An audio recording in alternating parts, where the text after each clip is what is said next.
A man who needs no introduction, but welcome. Thanks for being here. Number one on the Vanity Fair New Establishment list. Is that the highest honor you've ever had? Of course. That's right. The Nobels are announced. You're doing an announcement tomorrow, and the next day is a Nobel Prize. Okay. So if you get all three, that's a great trifecta. Let's talk about your announcement tomorrow. Yeah. What is it you're going to announce? I'm glad you asked. I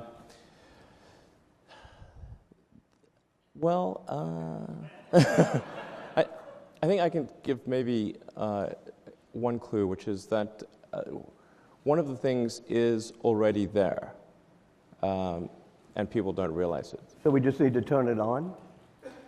Yeah. Wow, cool. And it'll be part of a new car?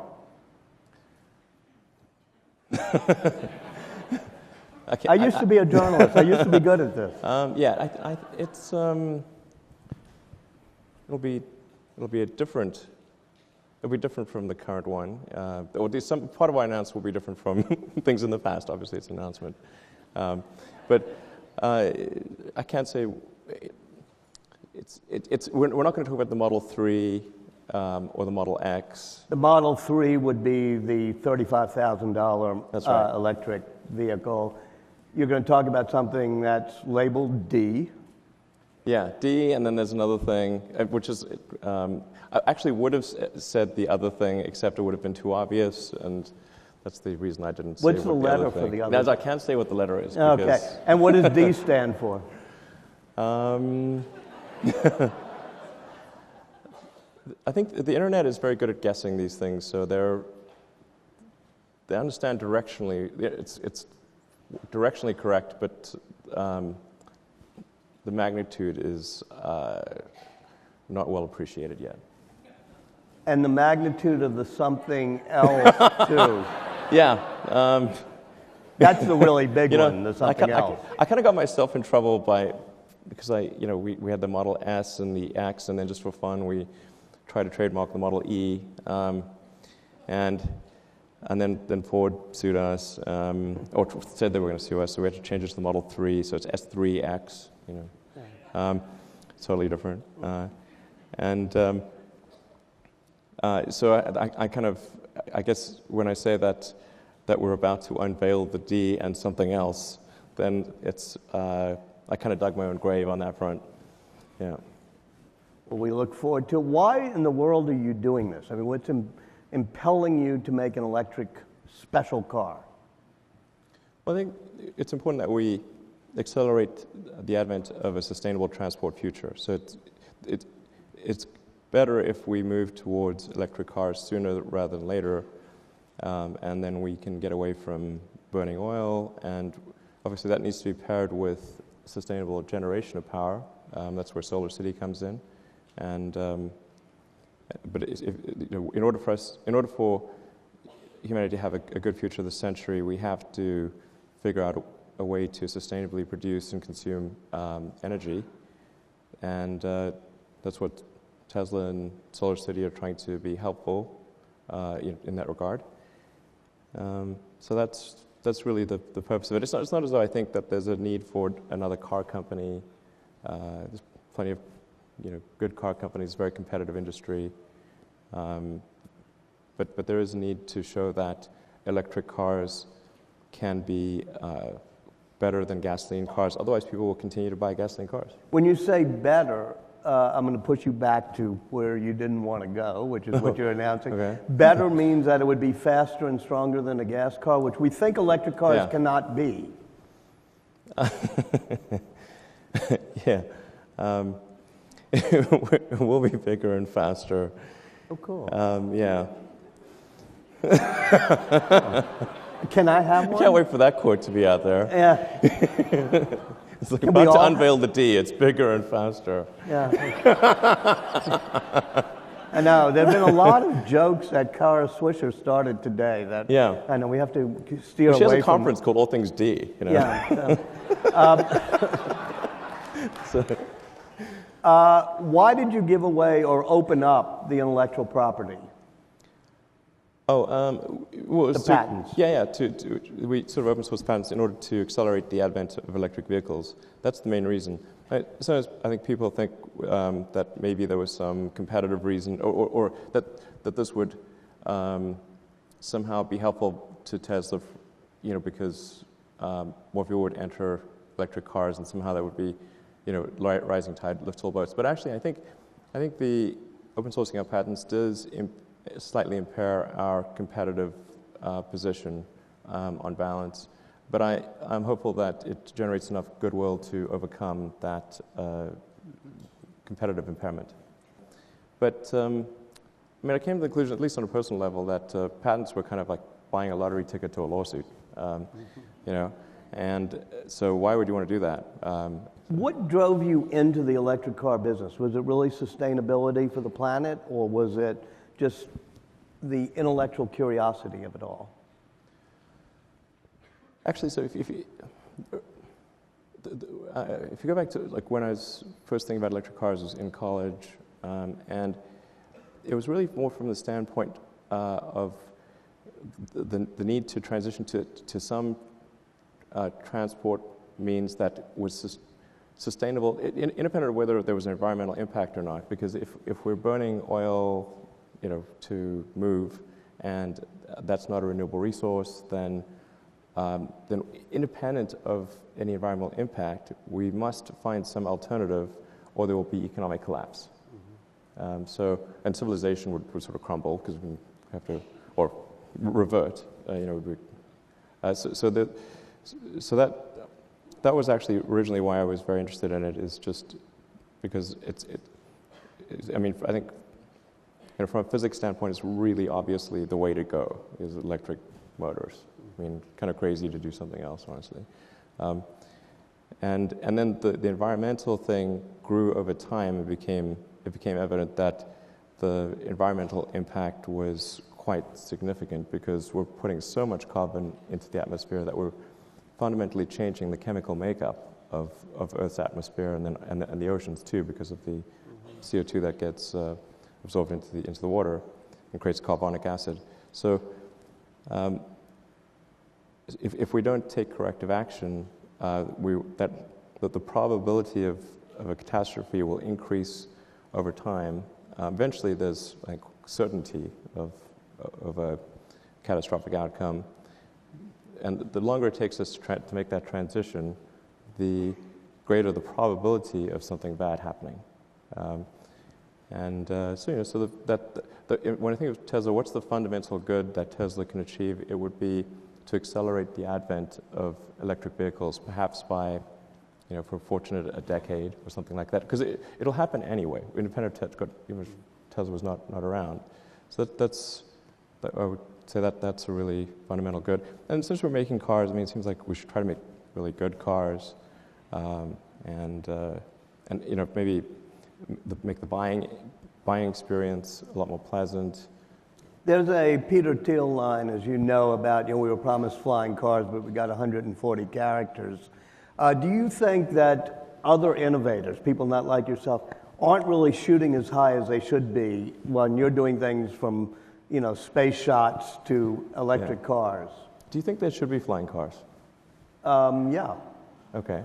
Yeah. Am I missing something? Gosh, I think that would be fun, don't you? I'm not sure. I think there should be vertical takeoff and landing, supersonic air transport.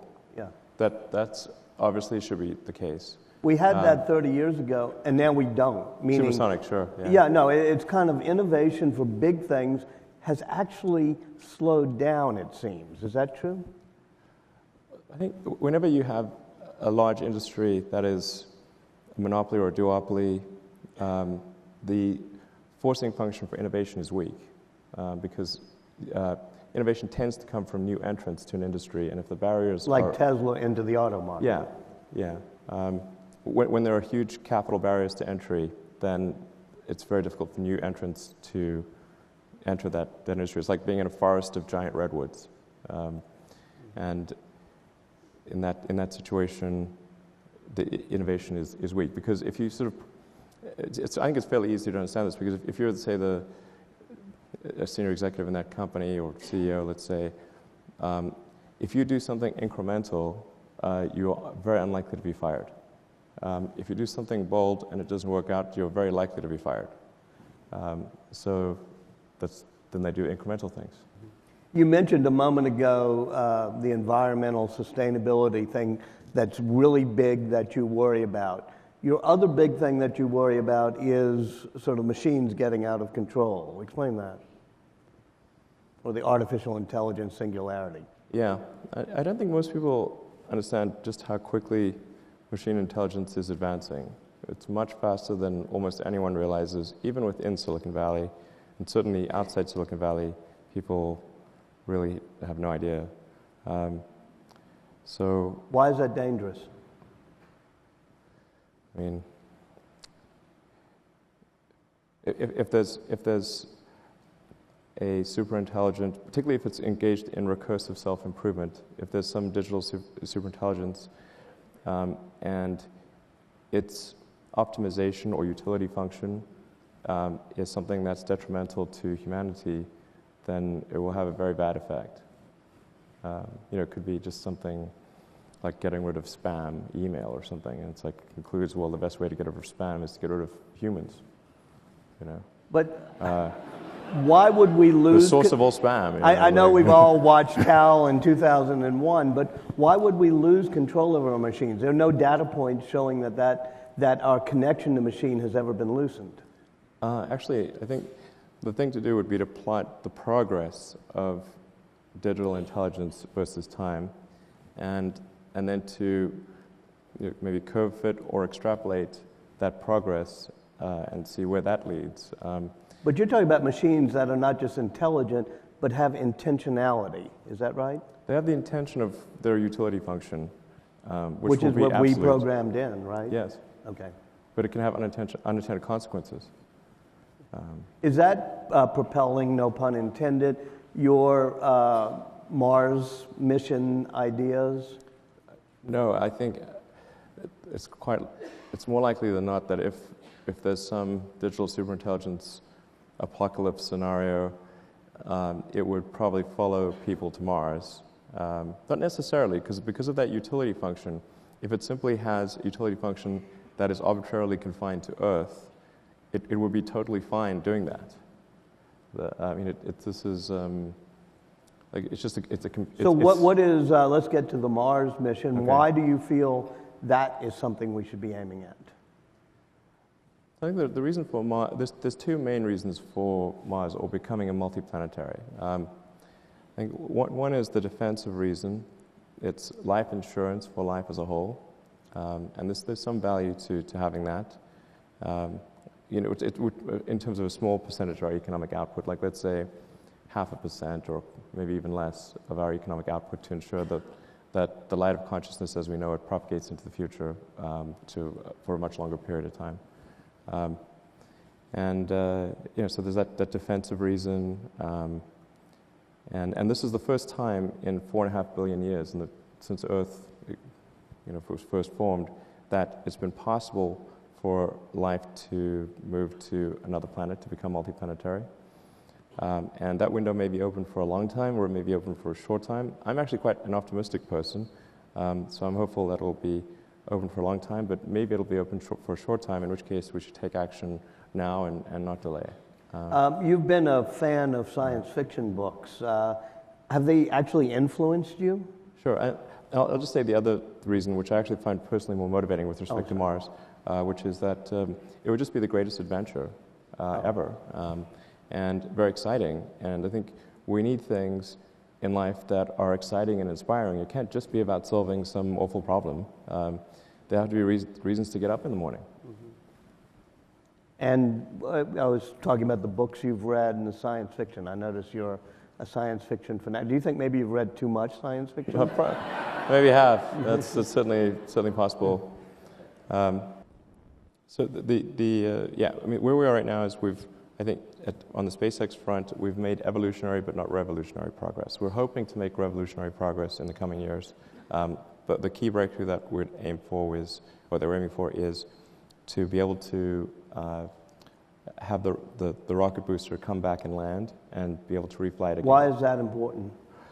Because that's not the way we've been doing it, right? Yeah, it's been expendable rockets up till now, really, except for the space shuttle was partly reusable, but it was extremely difficult to refurbish for flight. You needed 10,000 people needed to work 9 months to refurbish the space shuttle. So what we really need is rapid and complete reusability, like an aircraft or a car or really any mode of transport is, besides rockets, is reusable. You know, horse, bicycle, you can think of almost anything. But imagine if that mode of transport was not reusable. So that would be very, very unfortunate in the case of the horse. But even like in cars, like if you could use a car once, and you have to buy a new car every time you took a journey, odds are you would not buy many cars because they would be very expensive. So reusability essentially opens the door for reducing the cost of spaceflight by a factor of 100 or more. And if you do this, how much of it will be government funded in a way? Aren't you under a lot of contracts with government? Yeah, I mean, the beginning there was no government. I funded SpaceX entirely with the proceeds from PayPal. We got our sort of first government contract about 5 or 6 years after starting the company from NASA. But I should say about NASA's maybe a quarter of our flights, 3/4 are commercial. But the way we have been doing innovation in this country, especially starting with World War II, has always been a combination of government, private enterprise, universities, and that is now dissipated. The government is not doing as much basic research. Do you think that's going to be a problem for the United States? Well, I think the government does quite a lot. I'm not exactly sure whether we're at the right number for basic research. I mean, I'm a fan of research, so I'd be in favor of spending more money on that, allocating more resources to basic research. But I think the government's doing quite a bit. I mean, NASA's doing a lot of things. We've also got the rovers on Mars. We've got the Hubble, things like the Hubble telescope, the upcoming James Webb telescope. There are planetary probes and Earth science missions launching all the time. So NASA's doing quite a lot, actually. What other big things, like electric cars, space shots, whatever, do you dream of? Well, I think of space and cars a lot, obviously. We've eliminated flying cars. Yeah. So. Well, I'm not sure about the flying cars. I mean, that's not to say I don't think there should be flying cars. I mean, but if the sky was full of cars flying all over the place, then it would affect how things look. It would affect the skyline, and it would be noisier, and there would be a greater probability of something falling on your head. Yes, right. Good so arguments. Those are not good things. On the other hand, that you could be able to go from one place to another faster, but I think actually, if you eliminate the choke points in cities, then there's really not that much traffic outside of the choke points. So you look at sort of in suburban streets, you don't see a lot of. The traffic doesn't choke things. It's really on the highways and major arteries, and it's because the cities grew way bigger than the major arteries. And how would we fix that? Tunnels. Tunnels. What about autonomously driving cars? Would that help? That would help, certainly, yeah. Mm-hmm. I'm going to open it up, but I'll have one frivolous question while they bring the lights up. Everybody so far today has been touting how much they love Silicon Valley, the HBO show, and you said some bad things about it. Why don't you like it? Well, first of all, I should say that the article was not very accurate that was written. There was just one article, which was simply not an accurate article.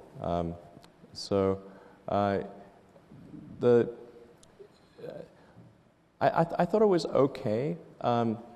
But I think like Mike Judge did an amazing job with Office Space. Like that's one of my favorite movies ever. And he may be here, so be nice. Great. He was here a few minutes ago. No problem. Yeah. Anyway, so a movie like Office Space just really nailed it. I don't think Silicon Valley, the show, quite nails it. It's not quite right. So Yeah, that's my objection to it. It doesn't quite get it right, in my opinion. But I've heard that the later episodes are better. I saw the first two, so. Yes. Of UC Berkeley. Hi. Hey. I used to work in large-scale renewable energy, mostly solar, and I was wondering that given all the release of the patents of the batteries and all the knowledge on small-scale renewables like Solar City, if is there something coming about like large renewable energy storage from all the batteries patents in Tesla? What Tesla's going to do is stationary storage of, in a very large-scale way, because it's very important to pair battery packs with solar power, and for wind it's even more important. So with the gigafactory that we're creating in Nevada, we're going to create probably tens of gigawatt hours per year of stationary storage on the battery front. So there's a lot coming for sure. Hi, my name is Tina. I'm originally from China. So my question is relevant to China market. How would you, in your perspectives, how would you forecast about the electric vehicles, the demand in China, and how's the Tesla strategies in the coming year? Yeah. Thank you. Sure. I think things seem to be going fairly well in China. We've had a very enthusiastic response, and I think long term, it seems likely that China would be the biggest market for Tesla. I'm really optimistic about things over there. Is it going to be bigger than the North America? It seems likely that it would likely be bigger than North America, yeah, in the long term. And how about the government regulations and the local competitors there? The government's been pretty good. I mean, there is certainly, in terms of the incentive structure, it does favor local production, but overall, it's I think it's not been too much of an issue. The government's been great so far. Yeah. Thank you. Hi, I'm Manu. I'm a sophomore at Stanford, and all of your work has been bringing people from place A to B in the fastest and the most environmentally friendly manner. There's also another kind of research happening in the Valley where people are trying to avoid transportation at all. We call it virtual reality, right? So I can be in my dorm and I can see you speaking with the same level of contact on my Oculus Rift as I am here right now taking the Caltrain or the Tesla or even a SpaceX rocket in the future. How do you think will virtual reality tie in the future of transportation, which you are working on? Thank you. Well, maybe we're in a simulation right now. Yeah. Yeah. Yeah, seriously. Sometimes feels like that. Yeah, I mean, I think it is going to, from what I've heard of Oculus Rift and some of the other immersive technologies, that it's quite transformative. You really feel like you're there. And then when you come out of it, it feels like reality isn't real. So I think we'll see probably less physical movement in the future as a result of the virtual reality stuff. Yeah. And when we come out of what we're here now into this virtual reality, we'll think it's real. I mean, it's like we're... Well, I mean, there's some interesting things here on the virtual reality front. I mean, just on the whole notion of a simulation, which is that if you extrapolate into the future and say, well, how good, let's say, will video games be in 100 or 200 or 1,000 years from now? If there's continued improvement and you're in a full-body haptic suit with a sort of surround vision, and it becomes, beyond a certain resolution, indistinguishable from reality. And there are likely to be millions, maybe billions of such simulations. So then, what are the odds that we're actually in base reality? Isn't it 1 in billions? Is it? I mean, I can give the counter argument, but I'd rather you give the counter argument. Obviously this feels real, but it seems unlikely to be real.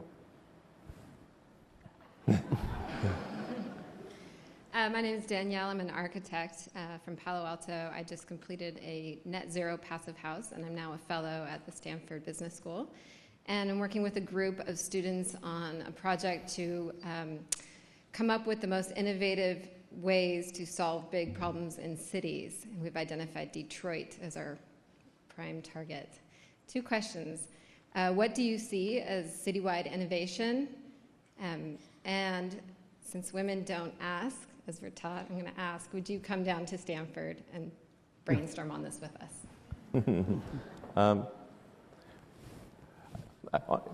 This may sound trite, but I honestly think tunnels should be given a lot more consideration.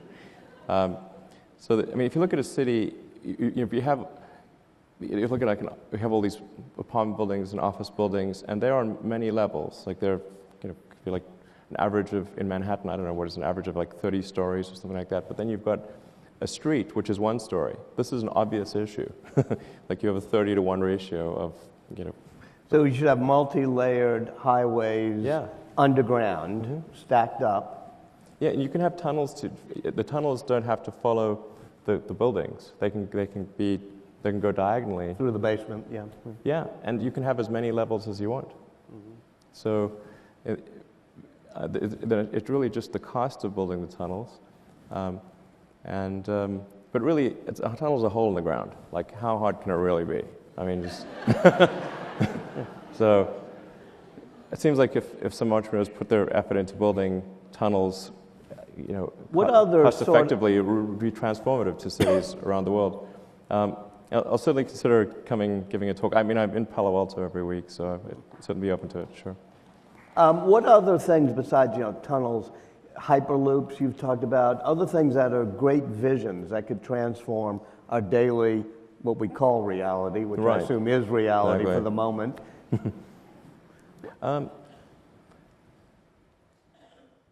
Yeah, I mean, it's within cities. It's sort of tunnels and tubes, for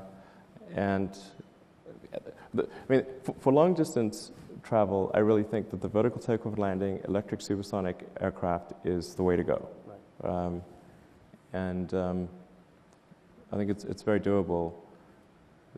So that would be the way to go for long distance transportation, like for if you're going more than like 500 miles, because then you have any to any, you solve the any to any problem over a long distance. For shorter distances, because you have a time to climb and a time to descend penalty, below 500 miles, aircraft are not as good.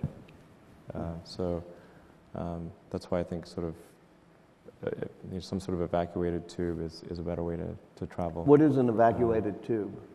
Well, just something where you've reduced the air density so that the drag is dramatically reduced. Then it's as though you got teleported to altitude. Right.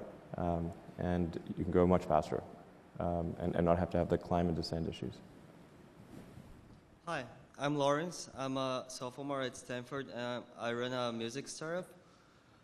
We all know that you have all those really crazy ideas in the best way possible, but how do you come up with those ideas? Could you tell me more about your creative process? And also, once you have those great ideas, how do you go about capitalizing those really ambitious ideas if you have very few limited financial resources? Well, I think the great thing about sort of software or anything which just involves intellectual capital of you and a few friends, is that you can just do it. So that's why doing some sort of internet thing or software thing is great as an initial company to create. And that's why Zip2 and PayPal, they gave me the capital to attempt to do more capital-intense activities. As far as idea generation, I think when I tend to think of things from a sort of physics standpoint, like from a first principle standpoint, what would be the best way to accomplish something, and then pursue that. And that's also a good way to determine if there's if something's far from its optimum. And like on rockets, for example, one could say, oh, that you could reason by analogy and say the rocket's going to cost a certain amount because that's what prior rockets have cost. Or you can say, well, what is a rocket made of? What are the material constituents? What do they weigh? What's the cost per unit mass? And that sets the limit asymptotically for what a rocket can be. So if you can figure out some creative way to rearrange those elements into a rocket shape, then you can achieve a much better outcome. That's the first principles approach. And I think also just combining ideas from different industries is really helpful for innovation. So what have people discovered in one industry, and can that be applied to other industries? That's, I think, also a great source of ideas. But you usually just struggle on a solution, and you try a bunch of things. Some of them don't work, and most of them don't work, and occasionally one does. Yeah. You mentioned the startup of PayPal, which is a great innovation that happened in sort of how we pay for things. That seems to me an area in which there hasn't been as much subsequent innovation other than Bitcoin as there should be. In other words, quickly transferring money, especially to people you don't know or whatever, is, to me, maybe I'm wrong, far more difficult than it seems like it should be. Are you somewhat disappointed with the way PayPal then proceeded, or are you disappointed with the lack of innovation in the digital currency environment? Yeah, PayPal has definitely, I mean, it hasn't moved much since from when it was sort of bought by eBay. The long-term vision that I had for PayPal, or sort of in sort of finance, was to well, it sounds a bit strange, like to convert the financial system from a series of heterogeneous, insecure databases to one database, or, well, not one database, but maybe there'd be like a few more. The money is just a number in a database. That's what it is, and it's primarily an information mechanism for labor allocation.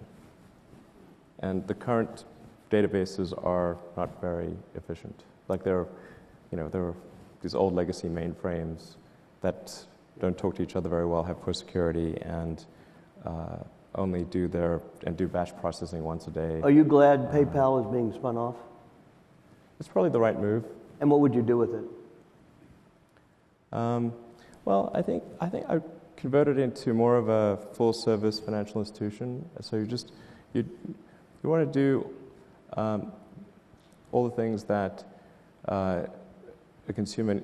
You want to have like all the financial services that somebody needs in one place, seamlessly integrated together and easy to use. And I think really care about the consumer. I think a lot of banks don't seem to care that much about the customer. So I think there's an opportunity to be like a really good bank, effectively, but much more than what people think of as Do you a bank. think Bitcoin will be disruptive in that way? I mean, now it's a speculative currency. Will it be something that will be what normal consumers will use and will disrupt the banking industry? Now, my opinion of Bitcoin is that, I think Bitcoin is probably a good thing, but it's essentially, its main thing will be, I mean, this probably get quoted here and there, but I think it's primarily going to be a means of doing illegal transactions. But that's not necessarily entirely bad. It's not, some things shouldn't be illegal. But the combination of Silk Road and Bitcoin will save us? Well, it will be useful for legal and illegal transactions. Otherwise, it would have no value as a use for a legal transaction, because you have to have a legal to illegal bridge. Yeah. I don't own any Bitcoin, by the way. All right. So. Well, I'm going to let you get the last word, sir. I promise it'll be fast, Elon. Bob Schukai from Thomson Reuters. India just launched a mission to Mars, $75 million to get that thing. Was it, as Astro Teller said, a miracle? Or is there something fundamental about the Indian space industry that allowed them to do a mission like that for so cheap? And if so, is there something that we can pick up and learn from that? I think it's a very impressive mission, given that it was executed by a government entity. That's like really, really impressive. I mean, impressive no matter who's doing it, but from a cost standpoint, impressive because it's being done by a government entity. Ultimately, we have to be able to do missions to Mars for much less than that. Otherwise, it'll be impossible to establish a self-sustaining civilization on Mars. Because we'll have to transport millions of tons of cargo, millions of people, and the cost of moving to Mars has to be affordable. Otherwise, people won't be able to go. So it has to ultimately come down by a couple orders of magnitude from that level. Sub $1 million then. A couple orders of magnitude, I'd say well below $1 million, yeah. Elon Musk, great innovator. Thank you very much. And good luck tomorrow. We'll be looking to see what was right under our nose when you announce it tomorrow, sir. All right, sounds good. Thank you.